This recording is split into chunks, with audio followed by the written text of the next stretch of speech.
Kevin Williams along with Greg Lerner on the Shore Sports Network. It is the final stage of the basketball season, the state tournament, and this is the time where when you lose, your season is over. There is no next tournament. There is no next practice. So it's basically survive and advance for everyone. We start as usual with a host of Shore Conference teams in the various brackets. And Greg, I turn to you, and first I ask you, and I have to be remiss, any surprise in your mind over the Shore Conference Championship game, Manasquan's domination of St. John Vianney?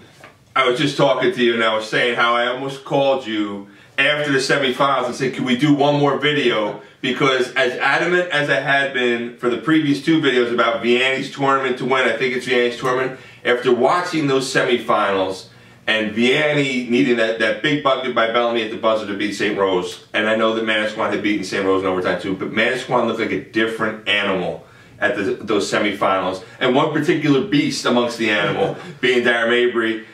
I'm following the game on Twitter Saturday because I'm up visiting my son at Lehigh, and I'm seeing, wow, she's going off, she's knocking down these long-range jumpers, and I'm seeing the disparity. The gap is getting bigger and bigger. I think it was, what, 18 to 12 at the end of the first quarter? Yeah. And I see the gap is getting bigger and bigger. And then I see Dara's like 11 to 16. Read, Matt Manley's story online. Drops 33. Faith goes for a double-double. We talked about it. I mean, people, listen, Dara is an amazing ball player. And she just, when the spotlight is at the brightest, she shines, she just shines at another level. But Faith Massonis is another player, I'm telling you folks, she is going to be the next big thing in New Jersey, because the way she broke that press, watching some highlights, seeing her taking the ball from the backcourt, breaking people down. Yeah. I mean, 6'1", you lose sight of it because she's doing it with such ease. She's a 6'1" kid who has this handle. She now presents another person that can bring the ball up the floor, take a little bit of pressure off Dara, who can now find her spots and wipe you out. It was impressive. Okay, so let's start with, and there's so many different sections, but let's start with, in your mind, the teams with the best chances of winning a sectional title in a week or a half or so. Well, we just spoke about them. I mean, the first team that comes to mind is Manasquan. They've won the last 4 Group 2 state championships. Not sectional championship, state championship. And furthermore, they've gone to the TFC final every year. I don't see anything that's going to break that trend right now.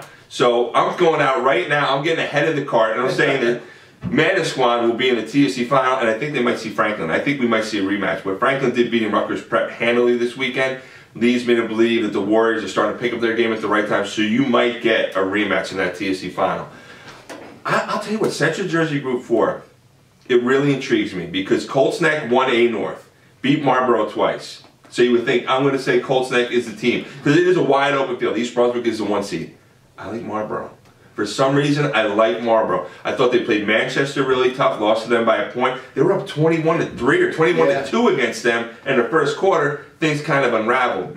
But Brad Hagenson is that kind of guy who will remind us girls, these were the things that we need to correct so we avoid that same type of collapse, because like you said, you lose any time from starting today, anytime forward, you're done. We're going to have meeting to pick up uniforms, we'll have our banquet, and we're going to be moving on along.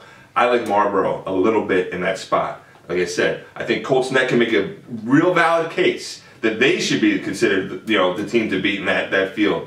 They're on opposite sides of the bracket too. 1 to 3, 1 to 4. So they could potentially see each other. I would not be surprised if they see each other in that sectional final.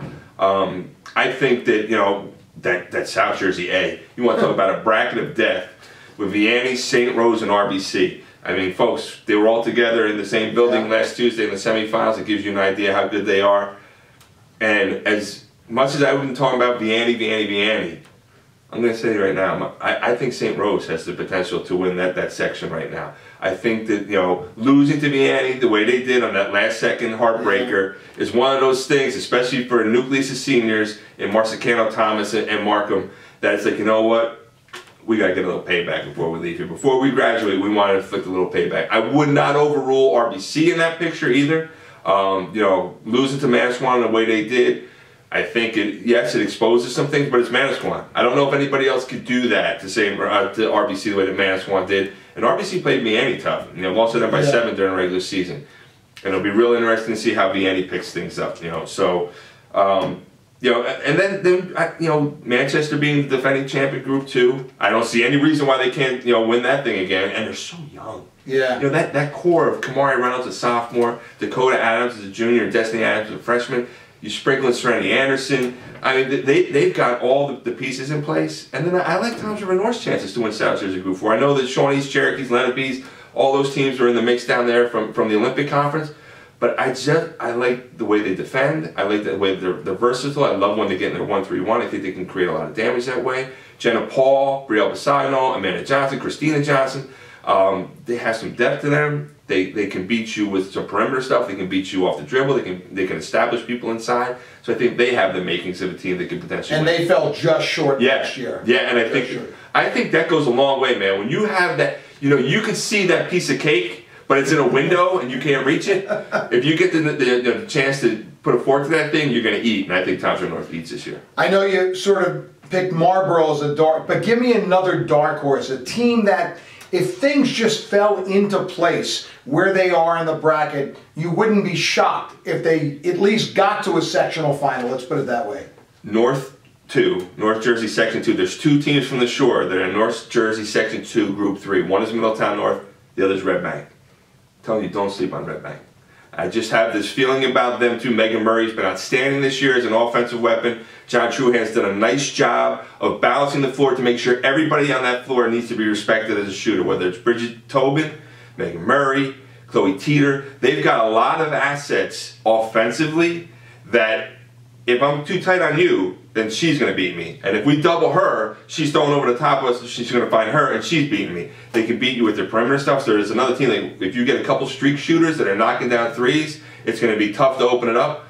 You know, in that field, I think Somerville's a 1, and Somerville's very good. And Chatham is in there, and Chatham just won its first Morris County tournament. But I feel like if there's any teams that are a little lower seed and a little bit easy to overlook, and I don't mean any disrespect, I think that Middletown North and Red Bank can do some damage there. I like Red Bank to maybe get to that final, and I wouldn't be surprised if they lifted a trophy. You like Manasquan on the TOC. Anyone else on the shore you like their chances of being in that 6-team bracket? Yeah, I do. I think whoever of those three, Vianney, RBC, St. Rose, whoever emerges out of A, I think has a really good shot of going to the TFC. Again, the Group 4 is going to be tough. I think Franklin is definitely the team to beat there. I think the Pascack Valley is going to be kind of tough to knock out. I think the Saddle River Day and Rutgers Prep will probably run into each other in B.